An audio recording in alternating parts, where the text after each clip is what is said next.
I am not a clever man. Apparently, everyone knew that a blizzard was coming.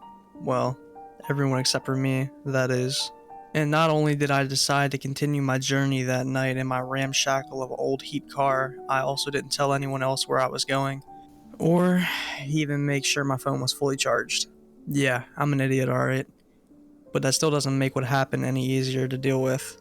So, of course, the car broke down in the middle of nowhere, just as the blizzard was beginning to bite, leaving me stranded on a little country road that I have never been on before, keep in mind, with no way of getting help and no sign of passing cars to come to my aid. Everyone else was too sensible to be out on a night like that, a night so bleak and wild, only 2 days before Christmas. I sat there for a while, cocooned in the relative warmth of my useless vehicle while the snow whirled around outside. There had already been a few significant falls over the last couple of days, but this blizzard was on another level entirely. Although, the night was still relatively still. The sheer volume of the snow that was falling meant that the road would soon be impassable. And that's if I wasn't careful. I could pretty soon be in some real trouble. Even in the short time that I had sat there, the snow had started to settle on the windscreen of the car, blocking out the snowboard scene beyond.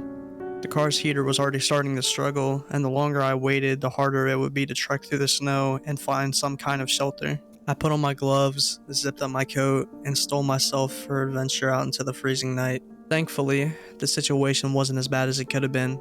I remember passing a small cottage just before the car had given up. It couldn't have been more than half a mile away or so, which would be difficult, but doable provided the weather didn't worsen.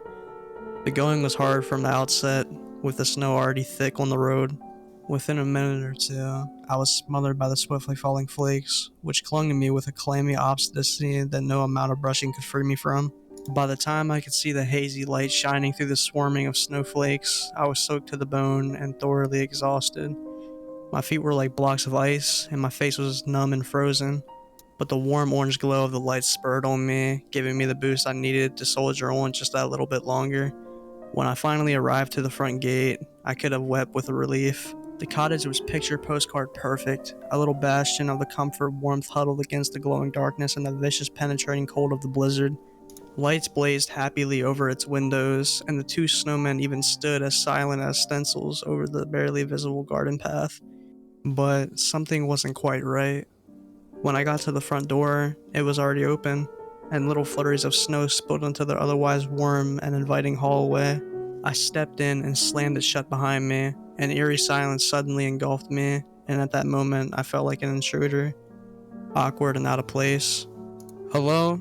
My voice sounded flat and lifeless in the little cramped hall. "Is anybody there?" No answer came. I walked through each room in the cottage in turn, knocking gingerly on each one before poking my head in. The place was utterly deserted. It seemed though whoever lived there had just stepped out for a moment. A fire blazed in the grate, and the dishes from their evening meal were neatly stacked in a pile by the sink. There was a Christmas tree with an assortment of presents tucked underneath it in the living room, but there was no sign of any living soul in the place. I sat down on the very edge of the couch, almost afraid to touch anything. A log popped in the fire, and I nearly jumped out of my skin. I took a deep breath and chuckled slightly at my own nervousness. Okay, it was a strange situation, but I was out of the cold. I had a roof over my head, and I wasn't likely to lose any toes to frostbite anytime soon. All I had to do was wait. The family would return eventually, the blizzard would die down, and soon everything would be right with the world again. 10 minutes passed, then 20. The only thing that kept me company was the steady ticking of an old grandfather clock out in the hall. After perhaps an hour of waiting, I couldn't stand it any longer. I needed to do something, even if it was to distract myself from the laborious passing of the time. I made a quick check of the house for a phone, but there was nothing. Still, that wasn't so odd. Lots of people don't have a landline now, that mobile cell phones are everywhere. I found a pen and a scrap of paper in the kitchen and wrote a quick note explaining the situation, which then I pinned to the front door. I thought it would be best to give the family as much as a warning as possible on their return before they found a strange man in their home. Peering out the window, the snow was still falling with the same languid, heavy insistence as before. The two snowmen, lumping a mishap under the fresh weight of the snow, seemed to be craning forward and staring back at me. I shuddered and pulled the curtains closed.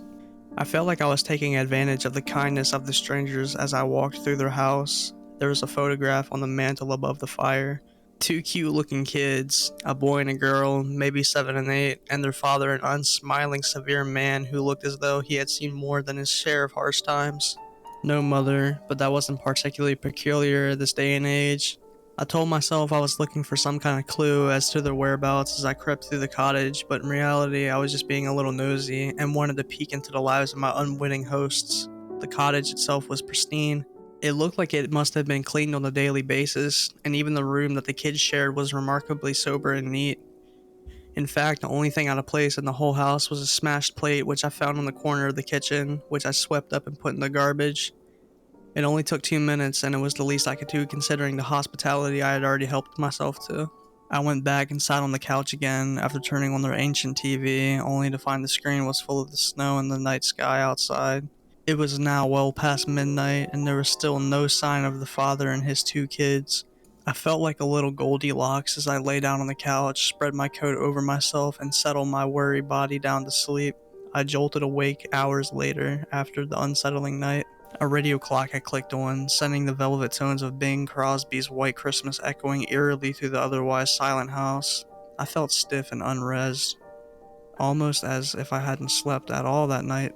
I had vague memories of some awful dream, but it melted as swiftly as a snowflake under the weight of the fresh new day. My wrists hurt ambiently. Maybe the cold had gotten into my bones starting to walk through the blizzard the night before. The house was still empty. I checked the front door and the note was still in place.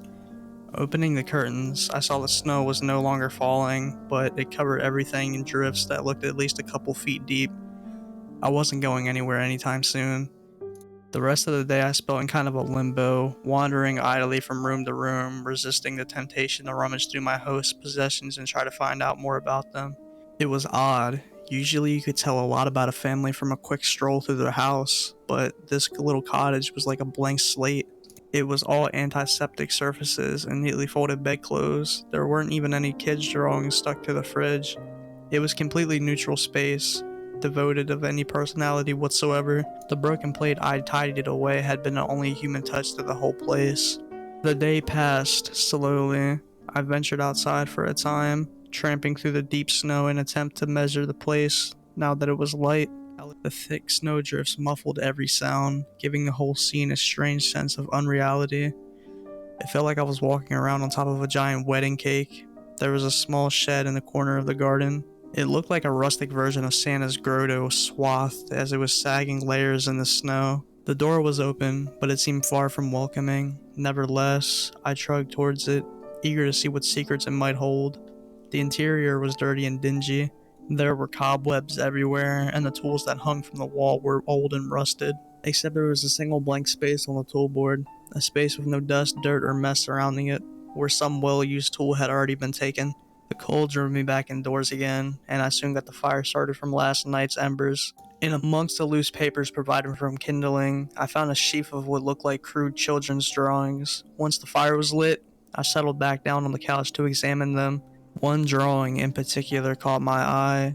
It featured a clumsy yet still recognizable rendition of the cottage, with these 3 standing figures beside it.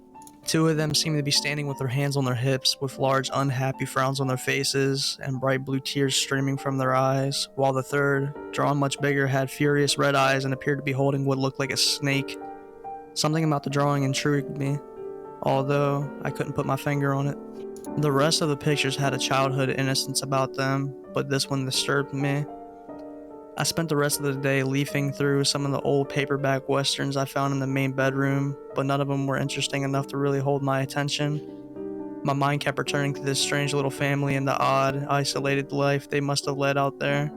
Maybe it was normal for them to disappear for days at a time. Maybe it was some kind of twisted Christmas tradition, although somehow I doubted it. Time dragged. I made another circuit of the house just for something to do, and I stroked up the fire for the evening, ready for another night on the couch. I turned in early. I slept in fits and starts, probably because I wasn't dog tired like I had been the first night. Strange sounds, muffled and distorted by the thick blanket of snow, kept me awake, and I dreamed bizarre half-nightmares on the missing children of their stem, faceless father. I rose early, peering through the window to find that the thaw had set overnight. The blanket of snow had retreated somewhat, and the bright sun edging over the horizon held a promise of further melts.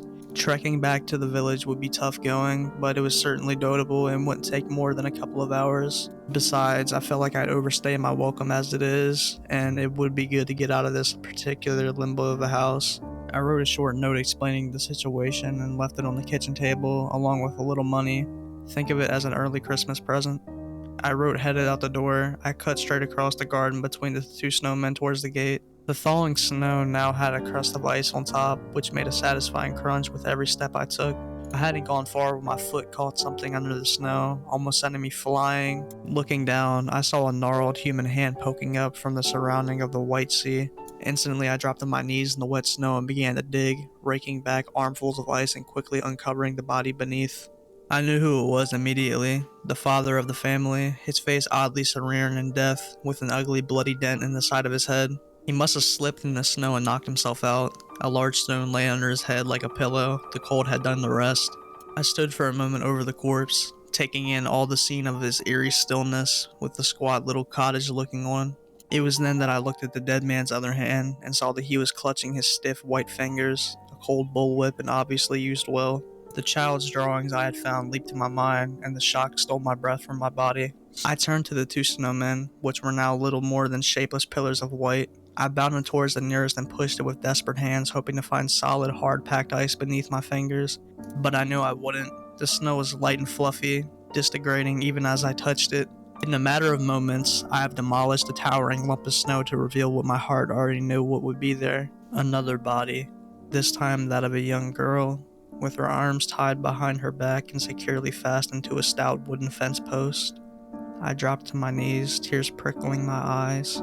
I couldn't begin to imagine what they must have suffered. Maybe they had been relieved at first when their father had fallen, thinking they had delayed even escaped their punishment, with the relief of turning to panic as they slowly realized their father wasn't getting up again. It was all so senseless, so pointlessly tragic. In the days since, the children have continued to haunt me. I wonder if there was anything that I could have done, if the two of them were perhaps still alive in their icy tomes when I was walking through their cozy and welcoming home, utterly oblivious to their existence.